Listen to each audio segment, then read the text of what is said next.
Now, I love using sedums and succulents in the garden throughout the summer. They work really well. You can pot them up and leave them for months and months without hardly any attention, just a splash of water now and again, and they carry on looking brilliant. So today I'm going to make a centre display in this container, which is actually metal, but it was an indoor one, but I've decided that I'm going to use it outdoors. It may rust a little bit, but I think that'll add to the charm. And 2 of these pots, which are actually off my shop, because I think they'll sit nicely next to them on a table. So the first thing you need to do, sedums and succulents need really, really good drainage. So obviously I've had to drill a hole in this because this was an indoor container which was sealed.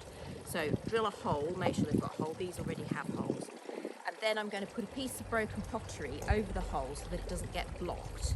And then I'm going to add some grit to the bottom of the pots. You'll have to forgive the wind today. It's a bit wild out here, but it's actually quite warm. So once I've filled the container with grit and compost in a mounded shape, because we want to make the display higher in the centre and then graduating down each side, because we want to be able to have a nice view whatever angle you're looking at it. So what I'm going to try and do is mirror it. So I've got these two, I've broken actually, sedums you can just break up, that doesn't hurt them at all.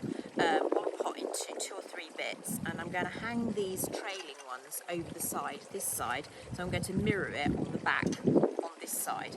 And then I'm going to add some of, I love the rosette shaped ones. Now I'm not sure, I know the names of some of these, but the names don't really matter because it's just what it looks like. So just pick whichever ones you like the look of. So if you've got one, can you see on this rosette one, this one's been nibbled by something? So you can easily break off these rosettes, break off any damaged leaves, and then use them. Any of the babies you can repot, just, well, I'll show you.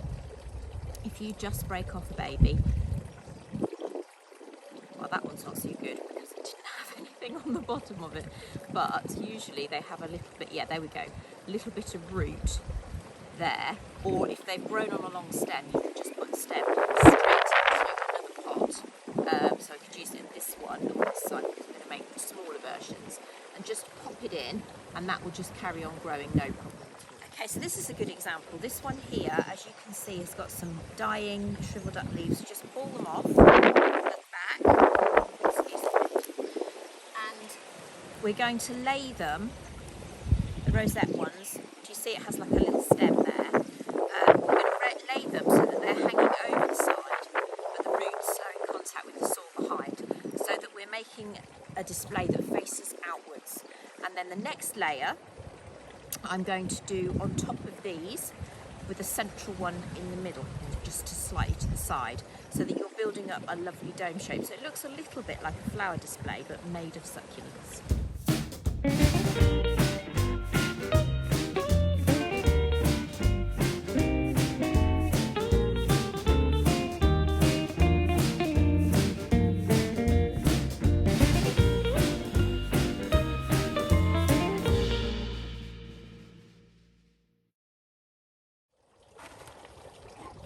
Okay, I'm pretty happy with that, so I'm going to carry on titivating a little bit more. So where you've got, I don't know whether you can see, but if you've got any small gaps, you can use some tiny baby bits from when you've broken a plant up and just pop them in to fill up any soil gaps. Now you might think this is a bit too many succulents in one place, but they just will sit and they won't grow much. A couple of them might flower.